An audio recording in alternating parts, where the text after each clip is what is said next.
Bonjour à tous, bienvenue au webinaire sur le Ségur du numérique en santé avec Nathalie Renaud et Emmanuel Clout.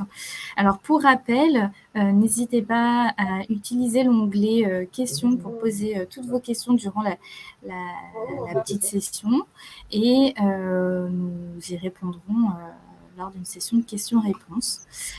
Donc en attendant, Emmanuel et Nathalie, je vous laisse la main. Merci. Bonjour à tous.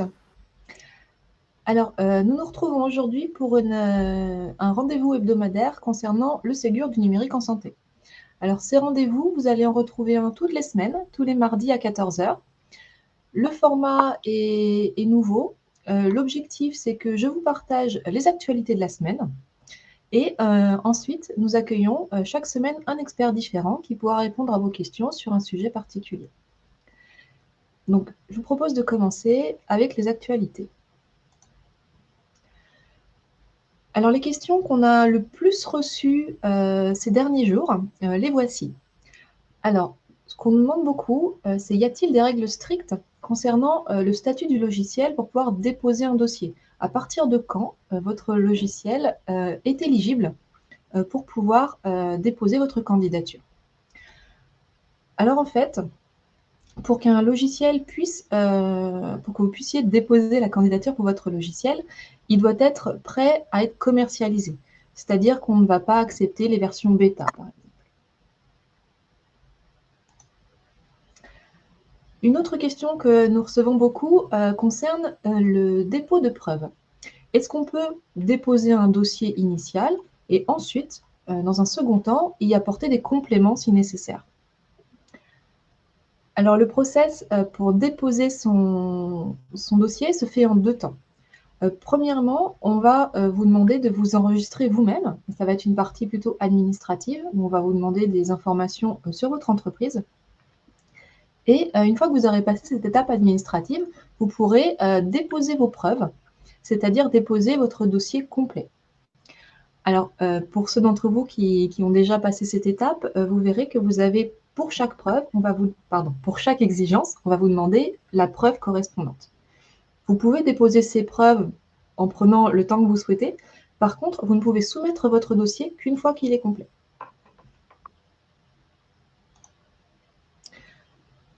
Toujours dans cette même démarche, quels formats sont acceptés pour les preuves? Alors, on va vous demander des preuves de nature différente. Parfois, ce seront des résultats de tests, parfois ce seront des images, parfois ce seront des vidéos. Il y a tout un tas de types de preuves qui peuvent exister en fonction de ce que nous devons vérifier. Les formats sont décrits pour chaque exigence. Donc, c'est dans ce fameux fichier REM qui décrit les exigences que vous verrez pour chaque type d'exigence quels formats sont acceptés.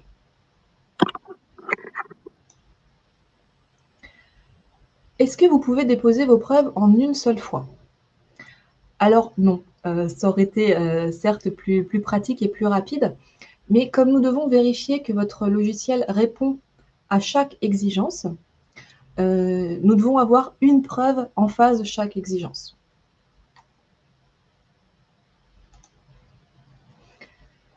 Si vous êtes représentant d'un groupe d'éditeurs, comment fonctionne le mandat? Qui le rédige? Qu'est-ce qui doit apparaître dans ce mandat? Alors, nous n'allons pas vous fournir un formalisme prédéfini de mandat, en fait. C'est chacun d'entre vous, vous pouvez y mettre ce qui vous paraît le plus important. Ce qui, pour nous, là où on attache de l'importance, c'est le fait que ce mandat doit être signé par l'ensemble des entités juridiques qui vont intervenir et qui doivent donner mandat à quelqu'un qui sera représentant de ce groupement. Et c'est ce représentant qui sera notre interlocuteur. Donc, vous pouvez choisir le document qui vous convient. Nous, donc, ce qui est important, c'est que chacune des entreprises qui fait partie de ce groupement soit bien identifiée et donne mandat à une personne qui est aussi bien identifiée. Si un établissement est également éditeur, est-ce qu'elle peut développer elle-même son logiciel et obtenir un financement au titre du Ségur? Alors oui, tout à fait. Après, on va avoir plusieurs cas. Si vous êtes sur un marché concurrentiel, Ce logiciel pourra entrer dans le système ouvert et non sélectif si il n'est pas sur un marché concurrentiel. Là, nous étudierons les demandes au cas par cas.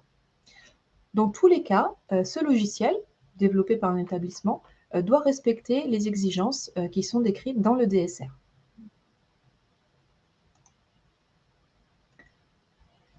Quelle est la liste des solutions référencées? Alors, nous avons une page sur notre site, sur isanté.gouv.fr, vous retrouvez le lien ici, qui récapitule l'ensemble des solutions référencées. Alors, ne soyez pas déçus si vous y allez tout de suite, vous n'allez pas trouver de nom de logiciel. Nous allons les mettre au fur et à mesure que les logiciels seront référencés. Donc, c'est une liste qui va s'agrémenter au jour le jour. Donc voilà, ça c'était pour les questions fréquentes et les petits points d'actualité. Ce que je vous propose, c'est maintenant de passer la main à Emmanuel Clou. J'ai été trop vite. De passer la main à Emmanuel Clou qui va nous faire une revue générale des DSR. Bonjour à tous.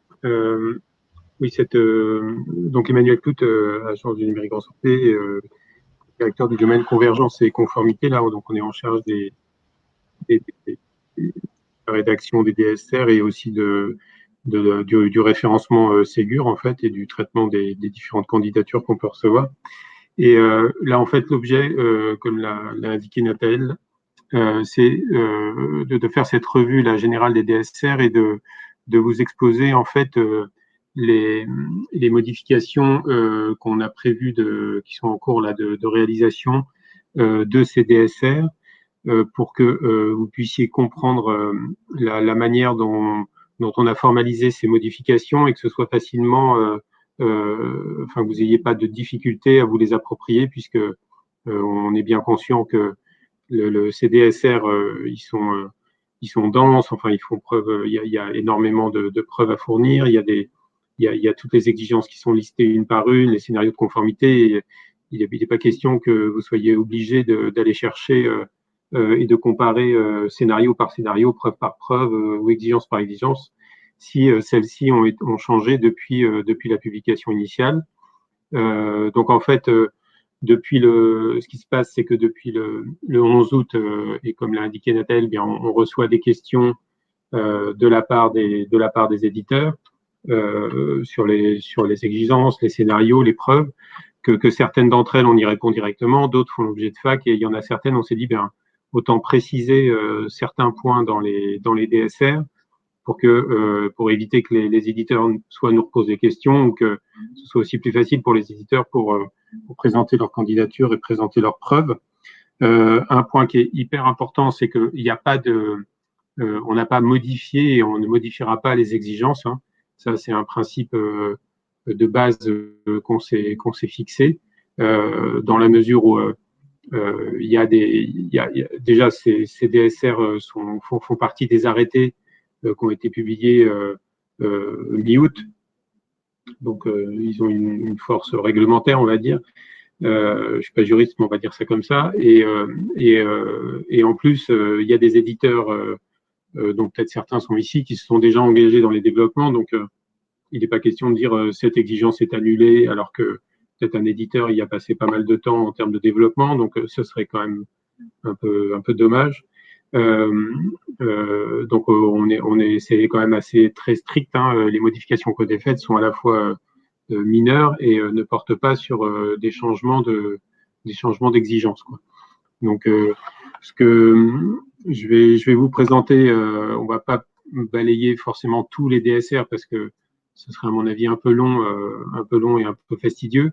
Je vais plutôt essayer de prendre un exemple d'un DSR pour lequel on a déjà réalisé ces modifications, de vous présenter le formalisme pour que vous appriez le plus vite possible les modifications réalisées, et puis après on détaillera quelques-unes des modifications pour que vous puissiez appréhender on va dire le niveau de ces modifications et que aussi je pense on rassure tout le monde pour enfin que vous puissiez bien comprendre que ces modifications sont pas substantielles, quoi.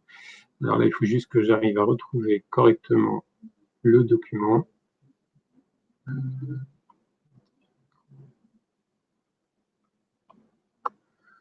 Ah,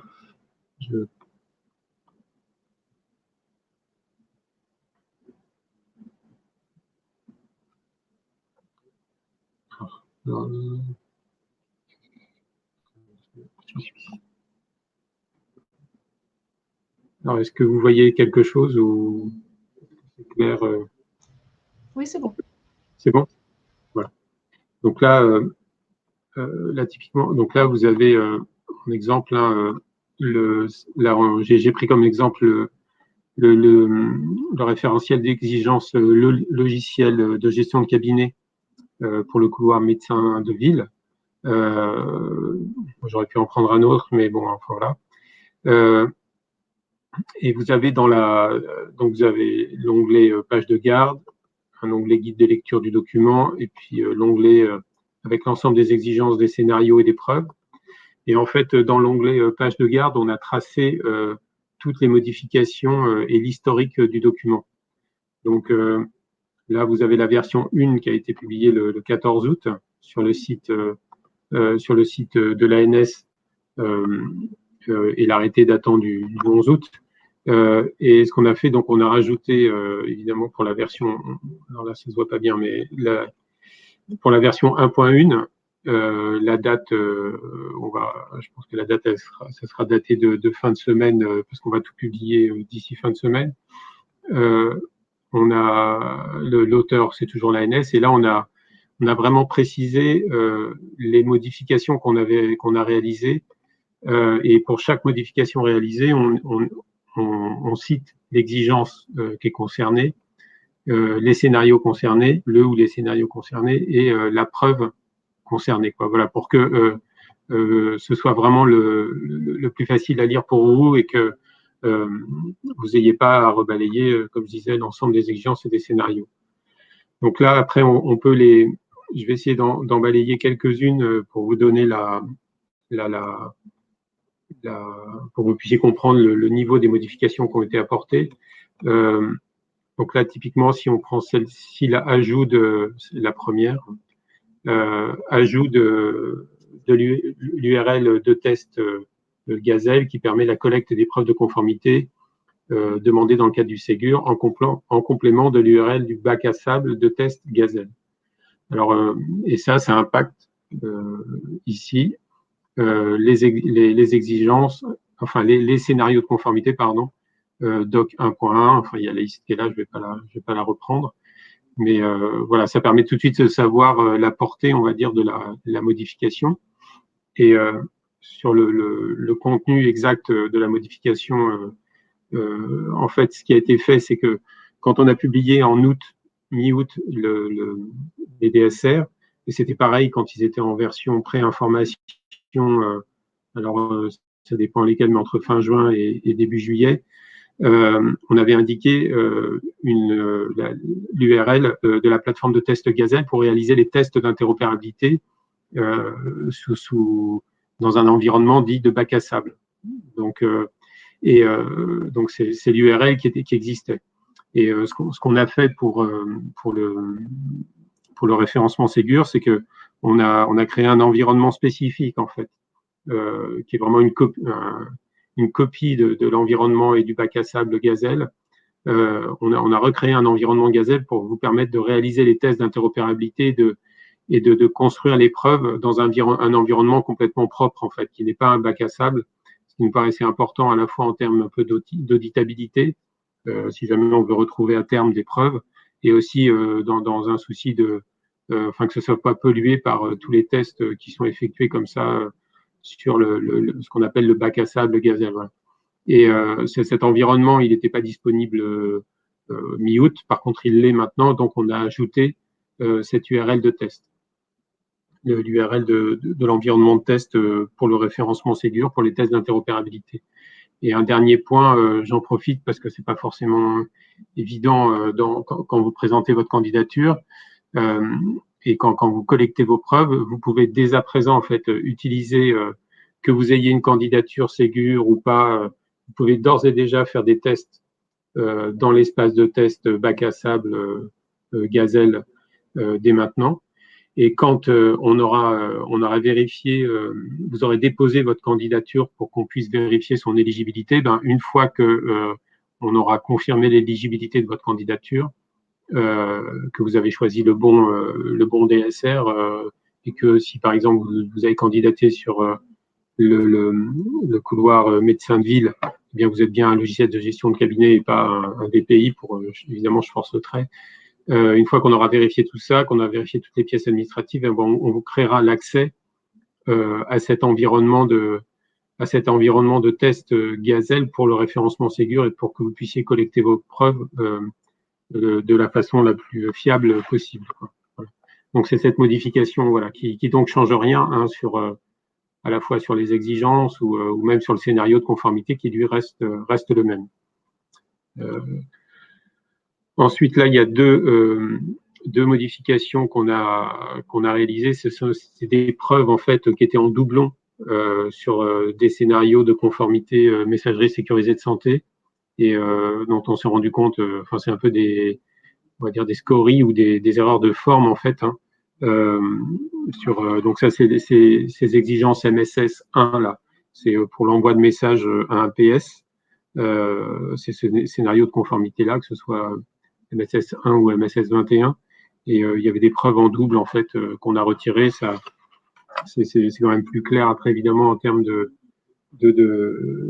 compréhension du DSR quand vous lisez, puis ça vous évite aussi de générer des preuves inutiles. Mais encore une fois là, ça change pas les exigences. Ensuite là vous avez sur la modification du scénario de conformité. Alors il y en a, comme vous l'avez vu, hein, dans les DSR, il y a, je sais pas, à peu près peut-être 40 ou 50% des exigences qui portent sur l'INS. Et du coup, là, on retrouve évidemment la même proportion. Hein. Il y a pas mal dans les corrections, les modifications qu'on a faites, ça porte pas mal sur l'INS. Donc là, je vais donner un ou deux exemples de modifications réalisées sur l'INS, mais ça se comprend. Après, ça se comprend assez bien. À chaque fois, on a bien indiqué la rédaction du scénario ou de la preuve qui existait précédemment dans la version 1.0, et on a indiqué juste en dessous la nouvelle rédaction, ce qui vous évite de rechercher aussi qu'est-ce qui était demandé avant, quoi, pour éviter, ça vous évite de perdre du temps. Donc là, on est sur des choses assez vraiment de détail, mais en fait, ça fait l'objet de questions. Et même si c'est un détail, ça peut faire perdre du temps, quoi. Donc c'est important de bien le préciser. Là, vous avez alors l'exigence. Hein, là, c'est au moment en fait où on enregistre l'INS avec ses différents traits d'identité. Et dans la manière dont c'était formulé au préalable, on disait la saisie doit se faire en majuscule. Or, en fait, c'est pas ça exactement. La saisie, elle peut être faite en minuscule ou en majuscule. Par contre, ce qui est important, c'est que en base, les informations sont stockées en majuscule. D'où la modification. C'est cette modification-là qu'on a réalisée dans le scénario de conformité. Ça vous donne un peu la nature, et c'est à peu près toujours comme ça, quoi. Les modifications réalisées, c'est vraiment des précisions de cet ordre sur les scénarios. Si je donne un autre exemple, on va prendre l'INS, notre exigence INS sur la 12. Là, donc, c'est le scénario de conformité pour l'exigence numéro 12. Ce qui se passe, en fait, c'est que dans l'exigence, en fait, il y a un certain nombre de champs obligatoires qui doivent être saisis lors de la création de l'identité nationale de santé.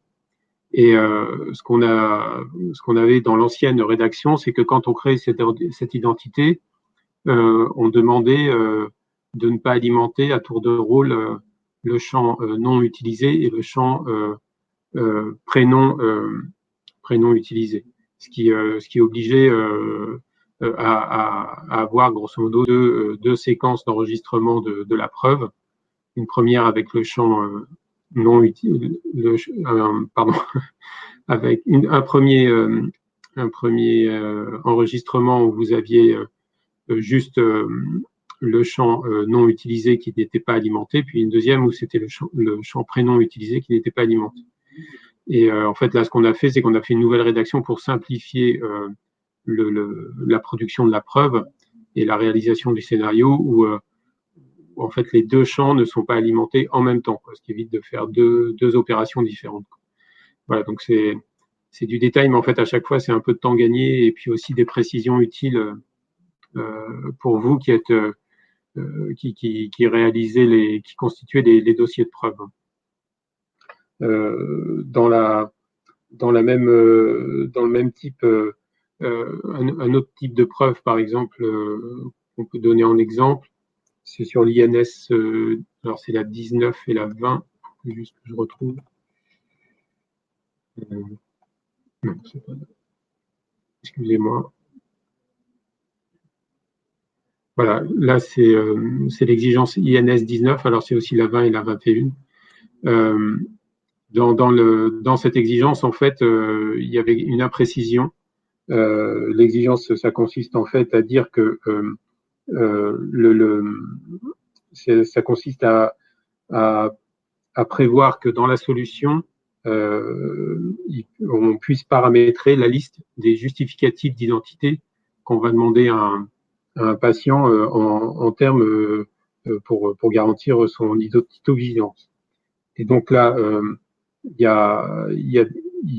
doit être possible de paramétrer cette liste de justificatifs qu'on va demander au patient dans la solution.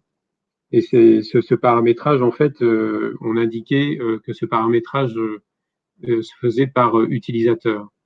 Ce qui est faux, en fait, c'est un paramétrage par site utilisateur. La formule n'était pas assez précise et du coup, on a dû préciser que le niveau en fait du paramétrage. Donc ça, c'est un autre exemple de modification et de précision qu'on a apporté. Et alors, je ne sais pas s'il y a des éditeurs de logiciels de gestion de cabinet, mais il y en a il y en a deux là pour lesquels, enfin même, il y en a 3 ou 4 encore que sur lesquels je voudrais m'attarder. Donc là, vous avez sur la portabilité des données. L'ancienne rédaction était vraiment très ouverte, quoi. On disait que le logiciel doit permettre la mise à disposition de l'ensemble des données de santé ainsi que les informations des correspondants qu'il traite. Et en termes de format, on disait simplement que ce format doit être lisible, exhaustif, exploitable et documenté par l'éditeur. Donc là, on a été un peu plus précis et puis on a aussi donné des pistes en fait pour dire qu'est-ce qu'on entend par format, quels sont les exemples de formats qui peuvent être utilisés. Et on a aussi précisé le type de données qui pouvaient être, quand on disait les informations, l'ensemble des données de santé, bon, c'était quand même un peu vaste. Donc là, on a une nouvelle rédaction qui est un peu plus précise avec pour mieux vous guider en fait dans la production des preuves et dans la production des preuves pour être conforme à cette exigence. Voilà. Ensuite, là, ici, c'est une autre modification qui a été faite sur les 4 scénarios de conformité qui sont listés. C'est ce qu'on appelle les types codes. Donc, ça, c'est des scénarios de conformité qui portent sur la production de documents qui vont être après soit déposés dans le DMP, soit être échangés par messagerie sécurisée de santé. Et il y avait une erreur là pour le coup sur le type code. Parce que ce qu'on veut désigner en fait, c'est le type de document c'est les lettres de sortie lettres de sortie pour un patient quand il sort d'un établissement de santé. Et donc le libellé du document était correct. Par contre, le type code, lui, on s'est trompé très clairement, quoi. Au lieu que ce soit 11488-4, c'est 11490-0, quoi.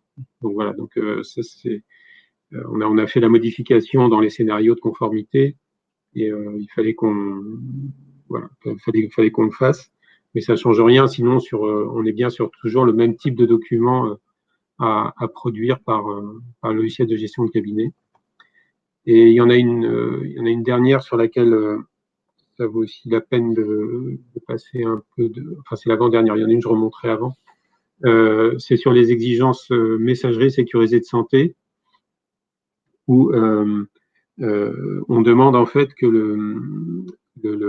l'exigence, hein, c'est que le canal de communication entre le client de messagerie et l'opérateur de messagerie soit un canal de communication TLS. Donc ça c'est l'exigence qui est posée. Sauf qu'en fait, aujourd'hui, tous les opérateurs auxquels s'interfacent les logiciels de gestion de cabinet, par exemple, n'ont pas mis en place ce canal de communication TLS. Il y a d'autres mécanismes de sécurisation. Donc, il y a des éditeurs, en fait, qui sont interfacés avec ces opérateurs qui nous ont dit, mais moi, comment je fais pour être conforme à cette exigence, alors que l'opérateur avec lequel je m'interface ne propose pas n'a pas mis en place le canal de communication TLS. Et alors, il y avait deux options. Soit on renonçait à cette exigence pour les clients de messagerie qui ne sont pas encore, qui sont pas avec des opérateurs qui ont mis en place le canal de communication TLS. Et l'autre option, qui est celle qu'on a retenue, c'est de maintenir cette exigence. Alors pourquoi on l'a maintenue? C'est parce que on a comme perspective, enfin intention forte, hein, c'est en cours. Et il y a déjà des travaux qui ont été menés par l'équipe messagerie sécurisée de santé de l'ANS de faire évoluer les spécifications et les référentiels opérateurs pour que tous les opérateurs implémentent le canal de communication TLS. Donc, on a maintenu l'exigence par anticipation pour que les clients de messagerie aujourd'hui se mettent déjà en conformité avec et implémentent ce canal de communication TLS pour le jour où les opérateurs auront eux-mêmes évolué et seront tous en capacité de faire du chiffrement du canal de communication en TLS. J'espère que c'est clair, sinon il y aura des questions. Mais et alors, il restait un problème à résoudre, c'était comment, malgré tout, le client de messagerie qui n'est pas avec un opérateur qui a mis en place ce canal de communication TLS, comment il fait pour générer ses preuves et vérifier qu'il est bien en capacité d'établir ce TLS. Donc là, en fait, la proposition, alors là, je ne vais pas la détailler, mais sur le principe, c'est que comme nous, on est en charge de l'opérateur Mélise et qu'on a un environnement de test éditeur pour cet opérateur Mélise, eh ben, on propose en fait à tous les éditeurs qui se retrouvent dans ce cas de l'opérateur qui n'est pas TLS d'utiliser l'opérateur Mélise pour réaliser le test. Voilà. Et donc, il y a toute la procédure après qui est détaillée et qui est reprise dans le DSR dans chacune des exigences. Voilà. Et s'il y en a peut-être une dernière que je voudrais quand même citer parce qu'elle est importante, il faut que je la retrouve. Oui, voilà, c'est celle-ci. Après, pardon, je reviens sur la partie téléservice INSI. Donc, pour le téléservice INSI, il y a à la fois quand on est en logiciel de gestion de cabinet, il y a à la fois la récupération et la vérification de l'identité nationale de santé. Il y a deux modes d'authentification possibles. Il y a l'authentification par CPX et maintenant il y a aussi l'authentification par certificat logiciel. Et ce qui se passe sur le couloir et le DSR médecine de ville, c'est que on exige toujours l'authentification par CPX et l'authentification par certificat logiciel pour interroger ce téléservice, on ne le demande que si l'éditeur est grosso modo déployé dans les centres de santé. Sinon, il n'y a pas lieu on n'oblige pas l'éditeur à développer l'authentification par certificat logiciel. Du coup, l'exigence était fausse parce que, comme vous voyez là dans l'ancienne rédaction, on demandait bien la capacité pour la solution d'appeler le téléservice INSI via une authentification par CPX et par certificat logiciel. Ça, c'est une erreur. Donc, on a reformulé l'exigence pour que ce soit cohérent. Ce soit cohérent aussi avec l'autre exigence qui est déjà dans le référentiel qui demande l'exigence d'authentification par certificat logiciel. Là, la nouvelle rédaction, on prévoit que l'authentification par CPX, et c'est quand si l'éditeur est déployé en centre de santé, eh bien, il a la possibilité de choisir le profil conditionnel centre de santé, justement, pour qu'il se mette en conformité avec cette exigence réservée au centre de santé. Voilà. J'en ai terminé. C'était à la fois pour présenter le format. Hein, donc, tout est dans cette page de garde. On a vraiment essayé à la fois d'écrire soit le plus simple pour vous, ancienne rédaction, nouvelle rédaction, et aussi de lister les exigences, les scénarios et les preuves concernées, quoi, pour que ce soit le plus simple pour vous. Et bon, finalement, en fait, on est quand même sur on peut le dire aussi, on n'est pas sur des modifications substantielles, hein, des exigences ou des scénarios, des choses soit de forme, soit de détail. Voilà. Je ne sais pas s'il y a des questions. Alors oui, nous avons reçu une question. Est-ce que le document que tu viens de nous montrer est déjà disponible? Non. On a profité de ce webinaire là pour l'expliquer. On va publier tout ça là vendredi. Vendredi, ce sera en ligne. Il faudra qu'on le publie à la fois sur le site e-santé, sur le portail industriel et sur l'outil de gestion des candidatures. D'accord, merci. Et nous n'avons pas d'autres questions. Alors, n'hésitez pas, si vous le souhaitez, si vous souhaitez profiter de la présence d'Emmanuel, c'est dans l'onglet Questions qui est à droite de votre écran.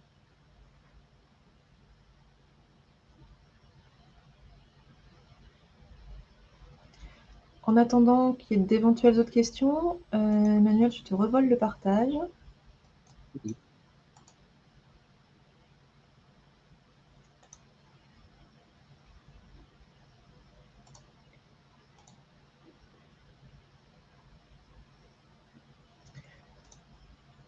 Alors, pour vous dire que les prochains rendez-vous thématiques sur le Ségur, donc comme je le disais au début, c'est maintenant tous les mardis à 14 h. Donc, nous vous retrouverons la semaine prochaine pour parler du couloir médecin de ville. Le 2 novembre, nous n'avons pas encore de thème, ça reste à confirmer. Le 9 novembre, nous parlerons radiologie et le 16 novembre, espace de test. Et pour toutes vos questions, pour nous solliciter, pour trouver les informations, les documents de référence, votre point d'entrée, c'est tech-santé.gouv.fr.